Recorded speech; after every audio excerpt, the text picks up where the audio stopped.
Hoy, hello there! Oh, ano nangyari sa kanya?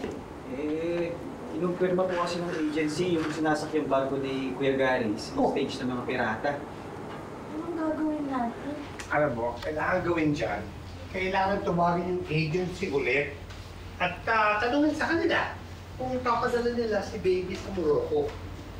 Mabuti pang na sana na makapag-usap sa mga pirata. Kura, para matakot sa kanya yung mga yun. Hindi ganun yun. Kasi minsan, pinapadala nila yung immediate family. Para pag nakalaya na yung hostage, may kasama sila pabalik sa Pilipinas. Akin na nga yan. Anong number ng agency ni Gary? Ano ba ito? Ay, call po dyan. Dito po. Ha?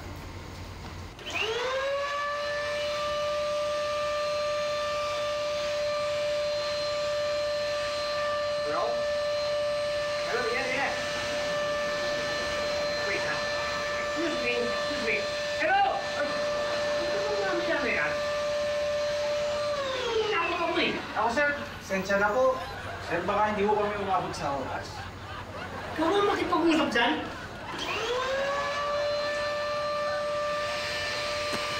Hello, yes, Tama.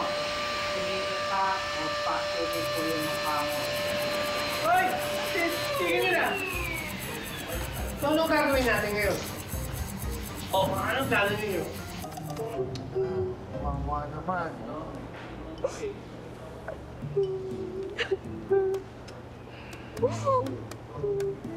Oh, nangyari dito?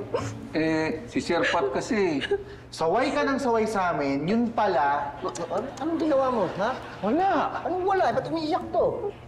Hindi. Ito kasing si Vanessa, may narinig dito sa likod. Sinilip niya. Andun si Patrick. Ginagawa niya, kadiri. Tapos bago pa yun, panay-chancing niya sa akin. Teka, sandali. Walang chancing, walang ganun. Ikaw talaga, oh. Ang baksik mo. Hindi, may masakit lang talaga sa pako. Yan yung inabot niya. Yung nag-uusap tayo, hinawakan mo yung braso ko. Hukage! Lupit mo! Anong hukage? Gatong pa kayo ng gatong, ha? Teka. Huwag mo nang init ang ulo ang pairalin. Hayaan natin magpaliwanag to. Ay, salamat, Pitch. Ang totoo niyan, talagang kumikirot yung pako. Matindi yung sakit ng pako. Yun talaga yung inabot niya. Alam mo, magandang palusot yan. Huling-huli ka na nga, lumulusot ka pa. Hoy, di ako lumulusot, ha? Hindi ako lumulusot. Alam mo talaga. Teka nga. Ang totoo, eto, may gout yan. Nagpapaalam nga sa akin kasi magpapatingin. May gout ka, hindi ka nagsasabi? Pitch. Tutukso nila kung matandang uugod-ugod, eh. Bira ka naman, oh. Titiisin mo yung sakit para lang hindi ka tuksoyin. Anong klase? Ayan, napahama ka tuloy. Yung nakita mo kanina, talagang namimilipit siya sa sakit. Kilala namin to eh. Mabait. Matakaw lang.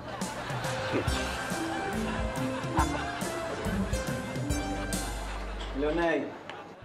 Oh, kumusta si baby? Ito po, tulalan. Hindi makausap ng maayos eh. Pero na-search na po ni Mang Tommy sa Google na pwede kong puntahan ni Ate Baby yung... Morocco. Yun po, Morocco. Hindi na po kailangan ng visa.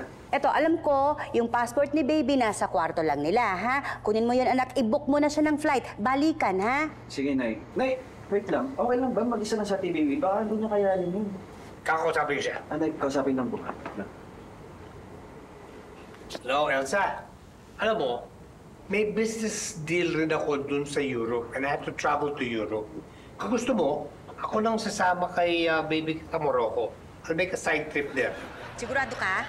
Oh, walang problema. As long as you take care of my business class ticket.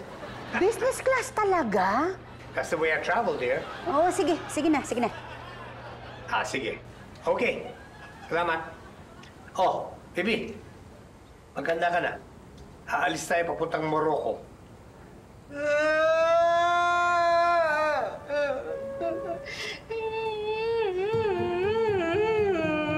Kasi, sabihin na naman ako. Ma'am, magpapaalam na po ako. Nakakahiya kasi kabago-bago ko lang, ang dami nang nangyari dahil sa akin. Magre-resign na lang po ako. Hindi naman kailangan. Okay naman sa akin yung nagsasabi ka kung talagang may problema. Diretso. Oo, tama. Honesty is the best policy. Honesty talaga, ha? Hindi ka nagsabi may gout ka eh. Pero alam mo, totoo yun. Ikaw na umalis.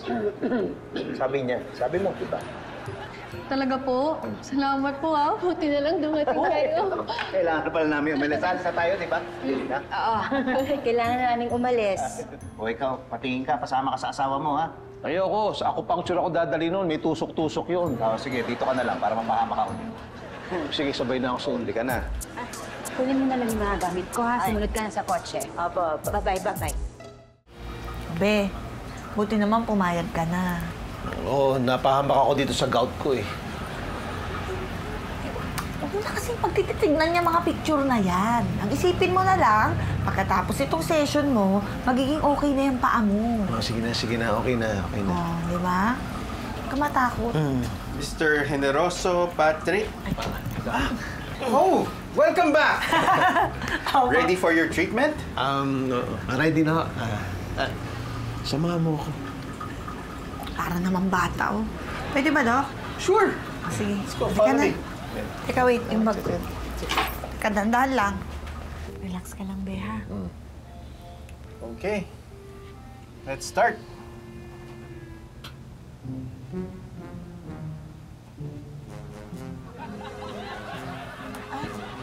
Ay! Be! Uy! Dok! Uy, Be!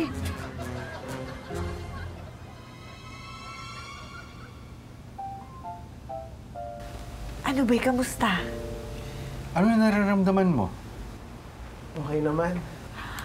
Good. Pwede na natin tanggalin yung mga nasa mukha mo.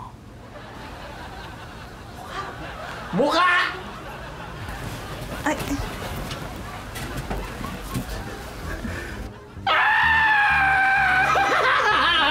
Aray, Be! Aray, Be! Aray, ikaw bigat! Be! Uy! Ano ka ba? O basta, pagdating doon, ha, diretso kayo ng Philippine Embassy. Yun lang kakausapin nyo. Tsaka ikaw, ha? No. Walang under the table. Of course. By the way, thank you so much for the business class ticket. Oo, sige. Thank you po. Ingatan mo si Ate Baby, ha? Ipagdarasal din namin kayo ni Gary. Magdasal ka rin, ha? Ay, yung sa sa agency. Hello? Opo, ito nga po. Ha? Sigurado po kayo? Mali po yung dinig ko? Naku, talaga po. Naku, salamat po. Sir, ma'am, hindi raw po yung barko ni Gary yung na-hostage. Iba daw po.